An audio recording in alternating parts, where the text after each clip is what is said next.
Welcome to the technology of World War I. Today, we will be exploring some of the innovative weapons that led to the Great War becoming one of the most devastating wars in human history. One of the most dangerous and imposing inventions of the war was the German U-boat. Little black submarines, operator, please put me back on the line. Massive submarines capable of administering incredible marine damage, U-boats were Germany's secret weapon during the First World War. These ships lurked beneath the surface of the Atlantic, waiting to strike on any ship they chose to attack. Over the course of the war, Germany produced 375 U-boats amongst 7 main classes, including torpedo attack boats and mine layers. The U-boat proved its worth early on in the war when German Otto Wiedeking and his U-9 sub sank 3 British ships in less than an hour. Germany soon waged unrestricted sub-warfare on enemy nations, meaning they would attack any ship, passenger or military, enemy or neutral, that passed through their waters.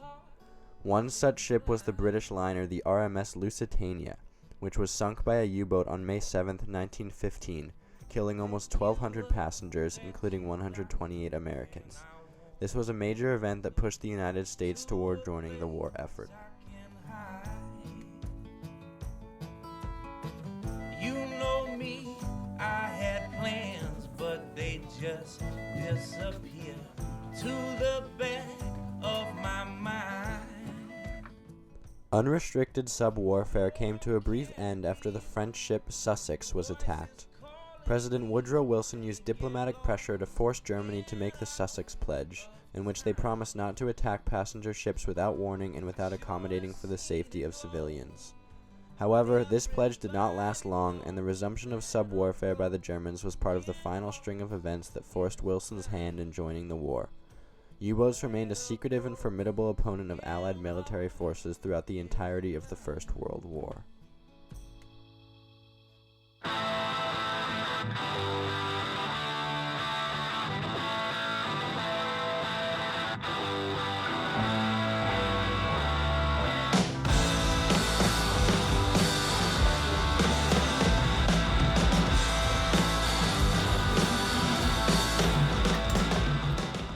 World War I is notable as the vehicle for the genesis of one of the most well-known and well-feared war weapons of all time, the tank.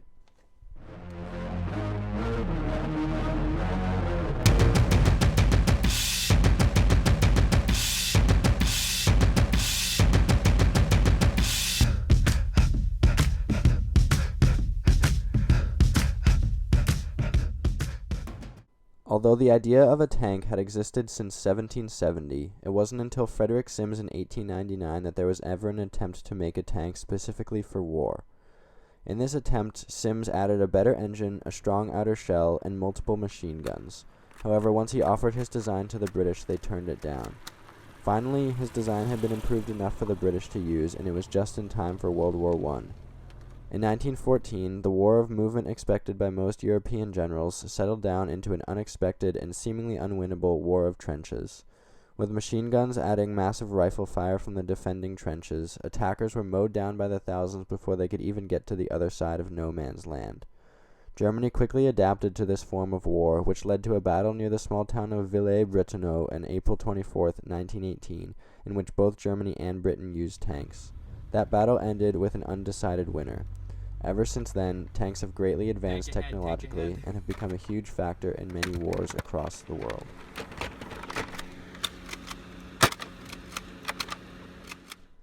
The machine gun was designed by Hiram Maxim. The original design, which was water-cooled and belt-fed, allowed for a rate of fire of up to 600 rounds per minute. This number would double by the end of the war. However, the gun was very heavy, weighing in at 62 kilograms. Despite this, the machine gun proved to be very effective for defensive use. On the opening day of the Battle of the Somme, the British suffered a record number of single-day casualties, 60,000, where the great majority lost their lives under incendiary machine gun fire. As the war developed, machine guns were used on vehicles, tanks, aircrafts, and eventually warships. Machine guns would be one of the main killers in World War I and would set the stage for wars to come. World War I established itself as truly unique when it became the first war in history to take the fighting to the sky. After the Wright brothers invented the airplane in 1903, it only had 11 years to develop before the onset of the war in 1914, so the use of aircraft was initially rudimentary and inconsistent. Pilots flew in unreliable, unarmed planes, with their use initially limited to reconnaissance missions to get an idea of trench systems, troop movements, and artillery positions. At the beginning of the war, a young pilot was more likely to die during training than in actual combat, and one general is quoted as commenting, "The airplane is useless for the purposes of war." However, as the war progressed, so too did the airplane. More consistent and reliable models were designed, and advancements in technology allowed for the airplane's usage as a weapon of war. The German Fokker Scourge made use of the newly designed interrupter gear that allowed for a machine gun to fire through the propeller of the plane without hitting one of the rotors, and one British pilot developed a strap that allowed his gunner to stand up and shoot with a 360-degree radius. Dogfights soon became a defining aspect of the war, as enemy planes would often go toe-to-toe in the sky, each trying to take the other down. The most famous dogfighter of the war was Baron Manfred von Richthofen, better known as the Red Baron, a German pilot who is officially credited with 80 air victories. By the time the war came to an end in 1918, the airplane had progressed immensely since its minimal use only 4 years earlier, and it now showed great promise as one of the weapons of war of the future.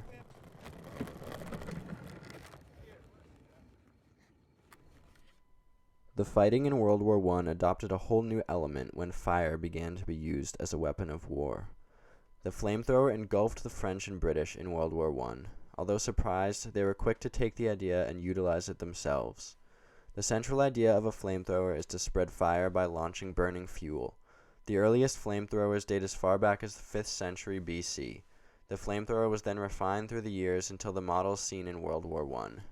In the 1900s, the German army tested 2 models of flamethrower, one large and one small, both developed by Richard Fiedler.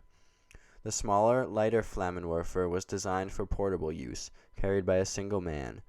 Using pressurized air and carbon dioxide or nitrogen, it fired burning oil for as far as 18 meters. Fiedler's second, larger model, the Grossflammenwerfer, worked the same way but was not able to be moved by a single person. This flamethrower's maximum range was twice that of the smaller model. It could also sustain flames for 40 seconds, although it was extremely wasteful in its use of fuel. World War I is perhaps most infamous for its use of chemical weapons, which were unprecedented in world history. Although it is popularly believed that the German army was the first to use gas, it was in fact initially deployed by the French. In the first month of the war, August 1914, they fired tear gas grenades against the Germans.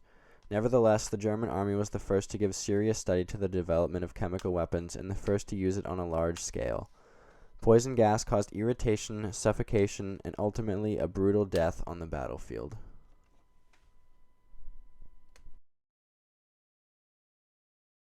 Hold on, I don't know. Say it, do like a 3, 2.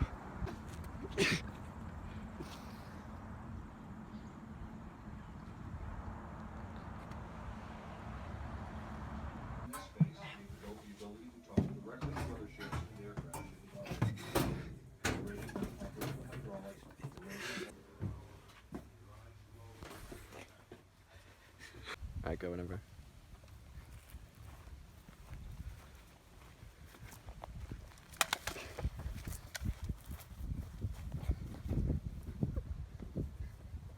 Keep doing that, Zach.